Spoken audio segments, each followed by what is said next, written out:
RCB versus KKR. മഴ ഒരു വൃത്തികെട്ട സാധനമാണ്. 7:30 തുടങ്ങേണ്ട കളി 8:45 കഴിഞ്ഞപ്പോ 12:30. ഇനിയിപ്പൊ എപ്പ പോയി കിടക്കാനാണാവോ? ഞാൻ ഈ LBWന്റെ എപ്പിസോഡ് എല്ലാ വ്യാഴാഴ്ചയും രാത്രി വരും. അതൊരു 4 കണ്ടിട്ട് സുഖമായി പോയി കിടന്നുറങ്ങാണ്ടിരിക്കുകയായിരുന്നു. ഇനിയിപ്പൊ നാളെ എണീറ്റ് കറുപ്പ് വെളുപ്പ് കാണാൻ പോകണം. ഇത് എപ്പ കിടക്കാനാണാവോ? ഒന്നെങ്കിൽ മഴ കാണുമ്പോൾ ആ ഓവർ ഒന്ന് വെട്ടിച്ചുരുക്കുക, അല്ലെങ്കിൽ പെട്ടെന്ന് കളി തീർക്കും. ഇപ്പൊ DC ഒക്കെ കണ്ടില്ലേ, 76 ഓൾ ഔട്ട്, മറ്റേ ബാംഗ്ലൂർ 49 ഓൾ ഔട്ട്. അങ്ങനെയൊക്കെ ആകുമ്പോൾ നമുക്ക് കാണാനൊരു രസമാണ്. പെട്ടെന്ന് പണിയെടുത്ത് പോയി കിടക്കുക. കുറച്ച് കമ്മിറ്റ്മെന്റ് ഒക്കെ വേണം. RCBക്ക് പഴയ കമ്മിറ്റ്മെന്റ് ഇപ്പോ തീരെയില്ല. സോ ചെന്നൈ സൂപ്പർ കിങ്സ് ഫാൻസിനും ചെന്നൈ സൂപ്പർ കിങ്സിനും തിരിച്ചടിയുണ്ട്. അത് ആദ്യം പറയാം. ജാമി ഓവർട്ടൺ അങ്ങനെ പരിക്ക് പറ്റിയിട്ട് നാട്ടിലോട്ട് തിരിച്ചു പോയിരിക്കുകയാണ്. ഇപ്പൊ തിരിച്ചു വരുമോ ഇല്ലേ ദൈവത്തിനറിയാം. ചെന്നൈ സൂപ്പർ കിങ്സ് എന്നുള്ള പേര് മാറ്റിക്കോ, ഇഞ്ചുറി സൂപ്പർ കിങ്സ്. ഇഞ്ചുറി 11 ബാക്കിയുള്ള ടീമിനേക്കാളും സ്ട്രോങ് ആണ്. അയ്യേ, ഇവര് ഇഞ്ചുറി മാനേജ്മെന്റ് പരിപാടിയൊക്കെ പിന്നെ എന്തിനാണ്? ഇതെന്താ മറ്റേ കാഷ്വാലിറ്റി വാർഡോ? ഇവിടെ ആരെങ്കിലും എന്തെങ്കിലും കൂടോത്രം ചെയ്തിട്ടുണ്ടാവും, ഇല്ലെങ്കിൽ ഇങ്ങനെയൊക്കെ ആവും. ആകെ ടീമിൽ പണി എടുക്കുന്നത് ഓവർട്ടൺ ആണ്. എപ്പോഴെങ്കിലും ഒരു ബ്രേക്ക് ത്രൂ വേണോ, അണ്ണനെ കൊണ്ടുവന്നോ, അണ്ണൻ ബ്രേക്ക് ത്രൂ വരും. ഇനിയിപ്പൊ പകരം ആരെ കൊണ്ടുവരും ദൈവത്തിനറിയാം. ഇന്ന് ഒരുത്തന്നെ പ്രഖ്യാപിച്ചിട്ടല്ലോ, ആ രാമകൃഷ്ണ ഘോഷിന് പകരം. ഇപ്പൊ ഒക്കെ അടുത്തത് ഇത് മറ്റേ ചന്തയിൽ പോയി പച്ചക്കറി മേടിക്കുന്ന പോലെയുണ്ട്. പറഞ്ഞിട്ട് കാര്യമില്ല. സ്റ്റിൽ ഈ ഒരു ടീം വെച്ചിട്ട് ഇപ്പോ ചെന്നൈ സൂപ്പർ കിങ്സ് 5th പൊസിഷനിലാണ്. അത്രയും കൊണ്ടുവരാൻ ഋതുരാജിനെ കൊണ്ട് പറ്റിയിട്ടുണ്ടെങ്കിൽ ഹാറ്റ്സ് ഓഫ് ടു യു എന്നേ പറയാനുള്ളൂ, വേറെ ഒന്നും പറയാനില്ല. സോ കോഹ്ലിക്ക് സെഞ്ചുറി, RCB വീണ്ടും ടേബിളിൽ ഒന്നാമത്. സോ KKR ഒരു പോയിന്റിൽ പോലും ഈ കളി ജയിക്കുന്ന എനിക്ക് പ്രതീക്ഷ ഉണ്ടായിരുന്നില്ല. പക്ഷെ അവരുടെ ഒരു ഫസ്റ്റ് ഓവർ, ഒരു പയ്യനായിരുന്നു ദൂബെ എന്തോ പേര്, ആ ഓവറിൽ ബെത്തലക്ക കംപ്ലീറ്റ്ലി ബീറ്റനായി. ഞാൻ വിചാരിച്ചു പെറുക്ക് KKR ജയിക്കും. അതൊക്കെ ഈ വെള്ളത്തിൽ വരച്ച വരയാണെന്ന് വീണ്ടും പ്രൂവ് ചെയ്ത് തന്നു.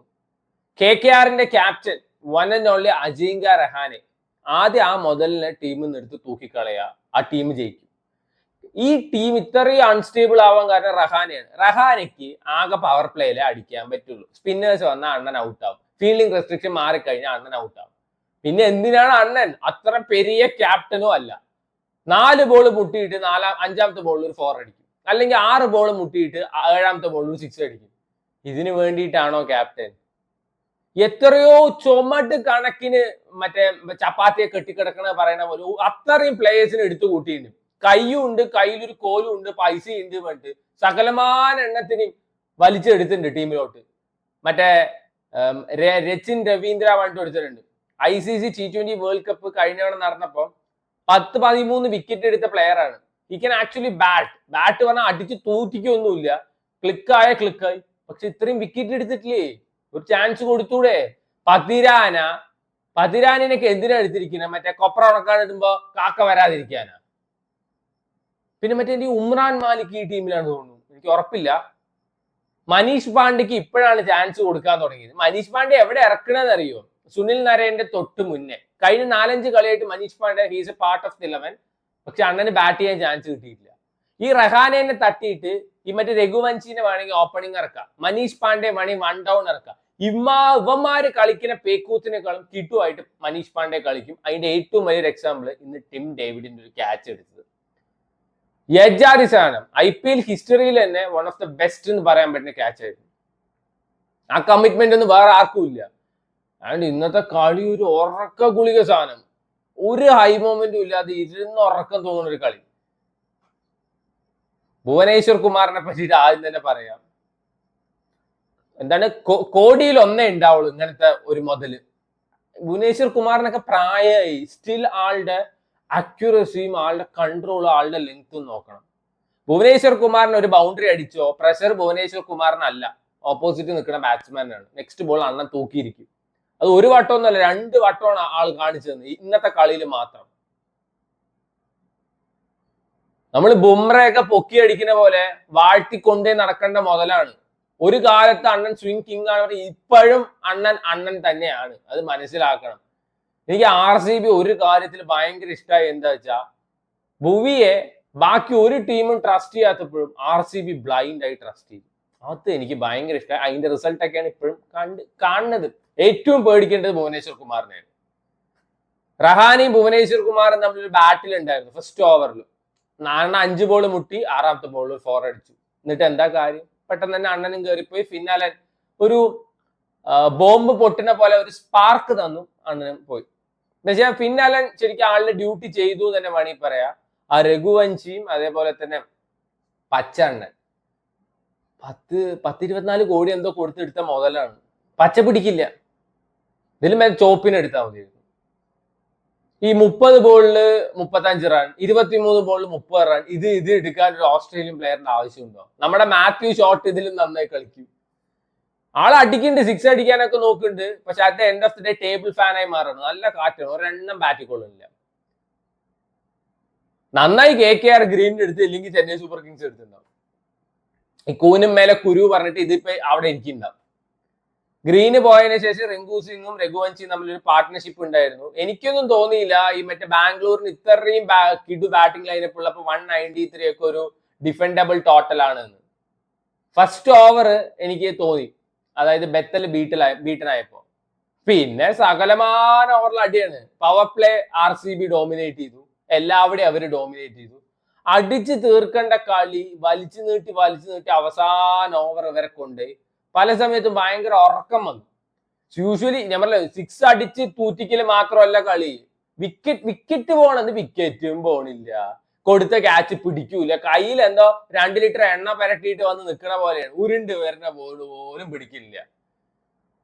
ദേവദത്ത് പടിക്കലിന് ഒരു ക്യാച്ച് പഴം പോലെയാണ് വായിലേക്ക് ഇട്ട് കൊടുത്തത്. വൈഭവ് താഴെ ഇട്ടു. പക്ഷെ കൊൽക്കത്തയുടെ സൈഡിലെ പോസിറ്റീവ് സൈൻസ് ഒന്ന് കാർത്തിക് ത്യാഗി, ചെറുക്കന്റെ ബൗൺസറൊക്കെ തീയുണ്ടാ.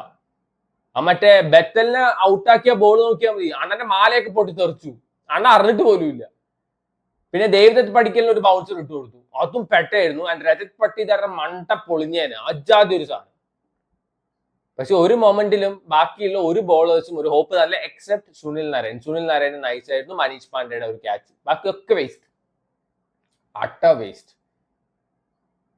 എന്തിനാടെ ഇങ്ങനെ ഒരു ടീം KKRനെ വെറുതെ പറയിപ്പിക്കണം. ശ്രേയസ് അയ്യർ ഇല്ലെങ്കിൽ ഞങ്ങൾ പൊളുത്തും പറഞ്ഞിട്ട് പോയതാണല്ലോ. റഹാനെയൊക്കെ എടുത്ത് മാറ്റേണ്ട സമയമായി. ഒരു ലോഡ് പ്ലേയേഴ്സ് കൊണ്ട് ഒരു തേങ്ങയില്ല. കിങ് കോഹ്ലിയുടെ അടുത്ത സെഞ്ചുറി, നല്ല ക്വാളിറ്റി ഷോട്ട്സ് ആയിട്ട് ആള് കളിക്കുന്നത്, അതൊക്കെ സമ്മതിച്ചു കൊടുത്തു തന്നെ പറ്റുള്ളൂ. പക്ഷെ കോഹ്ലി മറ്റേ 56-58 ബോൾ 100 അടിച്ചത് വേറെ ഏതെങ്കിലും ഒരു player അടിച്ചിട്ടുണ്ടെങ്കിൽ he is not fit for T20. ഇവൻ നിർത്തിപ്പോണ്ട കാലമായി. എന്നാൽ കോഹ്ലി അടിക്കുന്ന സമയത്ത് nobody can do it better than Virat Kohli. He is the king. Magnum opus innings, രോമം എണീച്ച് നിൽക്കൽ ഇന്നിങ്സ്. ഇത് കോഹ്ലിക്ക് ഒരു സെഞ്ചുറി അടിക്കാൻ വേണ്ടി വലിപ്പിച്ച് അവസാനം വരെ കൊണ്ടേണ്ട്. ഒരു പോയിന്റ് ഞാൻ വിചാരിച്ചു ഇനിയിപ്പോ 3 ബോളിൽ മറ്റേ 5 ബോളിൽ 5 റൺ പറയുമ്പോൾ തോക്കുവന്നു. സോ അറ്റ് ദ എൻഡ് ഓഫ് ദ ഡേ RCB ടേബിൾ ടോപ്പേഴ്സ് ആയി. ഇനി ഒന്നും പറയാനൊന്നും പറ്റില്ല. ചിലപ്പോൾ ഏത് ടീം വേണമെങ്കിൽ ക്വാളിഫൈ ആവാതിരിക്കുക. ആ ഒരു പൊസിഷനിൽ കൂടെയാണ് ഇപ്പൊ പോയിക്കൊണ്ടിരിക്കുന്നത്. ഇനിയിപ്പോ നാളെ പഞ്ചാബ് വേഴ്സസ് മുംബൈ കളിയുണ്ട്. അതിൽ പഞ്ചാബ് തോറ്റു കഴിഞ്ഞാൽ പഞ്ചാബിന്റെ കാര്യത്തിൽ എന്തെങ്കിലും തീരുമാനം, അടുപ്പിച്ച് 5 കളി തോറ്റു എന്നാവും. ചെന്നൈയുടെ താഴെ വരെ പോകും പഞ്ചാബ് നാളത്തെ കളി തോറ്റാ. അതിന്റെ മുംബൈക്ക് പിന്നെ ഇനി ഒന്നും പോകാനൊന്നുമില്ല. സോ ആർക്ക് വേണമെങ്കിൽ ക്വാളിഫൈ ആവാതിരിക്കാം. ബട്ട് ഇന്നത്തെ കളിയൊക്കെ ശോകം സാധനമായിരുന്നു.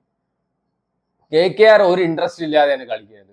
ബാംഗ്ലൂരാണ് വെച്ചാൽ ഇജാതി ഒപ്പണൻസിനെ കിട്ടിയ പിന്നെ വിട്ടുകൊടുക്കും. ഇവര് മറ്റേ റൊമാരിയോ ഷെപ്പേർഡിന് വരെ ഡഫീനെ കൊണ്ടുവന്നിട്ടുണ്ടായിരുന്നു. ആൻഡ് വെങ്കിടേഷ് അയ്യർ വന്നിട്ടുണ്ടായിരുന്നു. ഡഫിയൊക്കെ അടി കിട്ടി, നല്ലോണം കിട്ടി. വെങ്കിടേഷ് അയ്യർ ഒന്നും കളിക്കേണ്ടേ വന്നില്ല. സോ അടുത്ത കളിയായിട്ട് വരാം. Till then take care, by.